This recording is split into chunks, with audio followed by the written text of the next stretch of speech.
Opposition की जानिब से वजीर आजम इमरान खान के खिलाफ तहरीक अदम एतमाद जमा कराने के बाद आज कौमी असम्बली का पहला इजलास हुआ, मगर अदम एतमाद का मामला एजेंडा में शामिल होने के बावजूद तहरीक पेश हुए बगैर ही स्पीकर ने इजलास पीर तक मुलतवी कर दिया। ऑपोजिशन जमातें तहरीक पेश किए बगैर इजलास मुलतवी करने पर सरापा एहतजाज है और इसे ताखीरी हरबा करार दे रही है। कौमी असम्बली का इजलास आज सिर्फ 15 मिनट तक जारी रहा। स्पीकर कौमी असम्बली ने रुकन कौमी असम्बली ख्याल जमान समेत दीगर लोगों के लिए फातिहा ख्वानी के बाद इजलास मुलतवी कर दिया। ऑपोजिशन लीडर शहबाज शरीफ बार बार स्पीकर से बात करने की दरख्वास्त करते रहे, मगर स्पीकर ने उन्हें बोलने की इजाजत नहीं दी। अहम बात यह है कि हुकूमत पिछले कुछ रोज से ऑपोजिशन के लोगों से राब्तों का दावा कर रही है, मगर आज कौमी असम्बली के इजलास में ऑपोजिशन के 162 अरकान में से 159 अरकान शरीक थे, जिसके बाद ऑपोजिशन ने मीडिया टॉक में हुकूमत को चैलेंज कर दिया है कि हुकूमत तहरीक अदम एतमाद से पीछे क्यों भाग रही है। हुकूमत अपने दावों पर अमल करे और फौरी वोटिंग करवाए। ऑपोजिशन लीडर शहबाज शरीफ ने हुकूमत को तंबीह की है कि अगर पीर को भी स्पीकर ने ताखिरी हरबे आजमाने की कोशिश की तो दमादम मस कलंदर होगा। स्पीकर नेशनल असम्बली ने पीटीआई के एक वर्कर की तरह आज फिर कानून और रवायात को पार्लियामान की अपने पांव तले रोन दिया। मैं पॉइंट ऑफ ऑर्डर पे खड़ा हुआ, उन्होंने मेरी बात तो मुझे करने की दूर की बात है, उन्होंने देखने की गवारा नहीं किया। उन्होंने इमरान खान नियाजी को भी और स्पीकर को, जो उनके स्टूज बन गए हैं, वार्निंग देता हूँ कि अगर पीर के रोज उन्होंने इस तरह की हरकत की तो फिर दमादम मस्कलंदर। इस स्पीकर ने इमरान का सहूलतकार बन के ना सिर्फ आज का डेट से भागे हैं, ये जो वजीर आजम आपको नजर आ रहा है ना भागते भागते, ये अपना अक्सरियत खो चुका है। जैसे ही ये सिलसिला अगला नेशनल असम्बली के सेशन से शुरू हो जाता है, हमारा इमरान खान साबिक वजीर आजम बन जाएगा। ऑपोजिशन वजीर आजम को मुकाबले से भागने का ताना दे रही है, तो दूसरी तरफ हुकूमत का दावा है कि ऑपोजिशन को आज पहला सरप्राइज मिल चुका है, दूसरा सरप्राइज 27 मार्च को मिलेगा।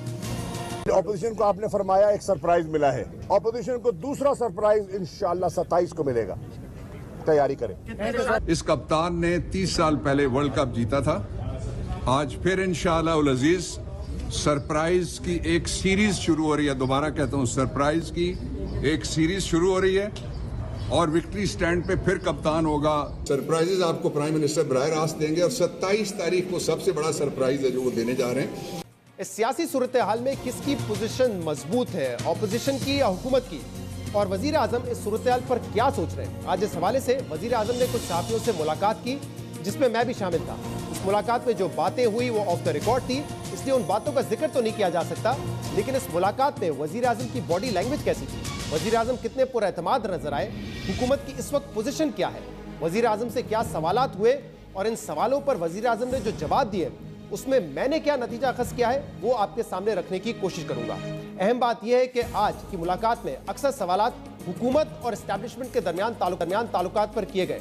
ऑपोजिशन को किसकी सपोर्ट हासिल है, इस पर भी बात हुई, जिसमें वजीर आजम ने एक बात तो सबके सामने वाजे कर दी है कि वो ना ही आज और ना ही मुस्तकबिल में इदारों के खिलाफ कोई बात करेंगे।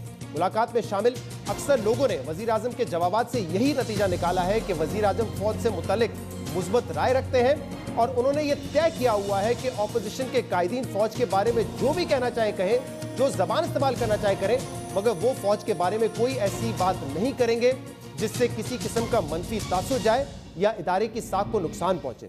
वजीर आजम को यकीन है कि अवाम हुकूमत के साथ है, इसीलिए हुकूमत को किसी और की सपोर्ट की जरूरत नहीं है।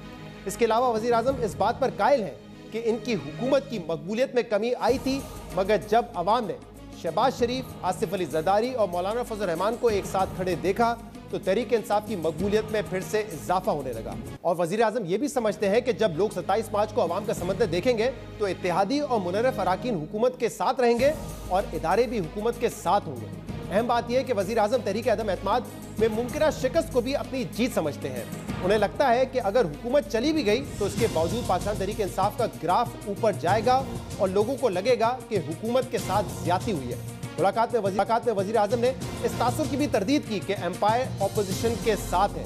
वो समझते हैं कि ऑपोजिशन की ये सोच गलत है कि एक शख्स के ट्रांसफर से वन पेज खत्म हो गया है। अहम बात यह कि पिछले कुछ रोज से ये क़यास सराहियां जारी थी कि शायद वजीर आजम ने वजीर आला पंजाब उस्मान बुज़दार की तब्दीली का फैसला कर लिया है, मगर आज मुलाकात के बाद ये कहा जा सकता है कि वजीर आजम ने ना ही उस्मान बुज़दार को हटाने का फैसला किया है, बल्कि वो अभी भी उस्मान बुज़दार की कारकर्दगी से खुश हैं और उनका भरपूर दिफा करते हैं। और इसके साथ ही वजीर आजम ने इन इल्जामात की भी तरदीद की है जिसमें एक खानदान को पंजाब में करप्शन से जोड़ा जाता है।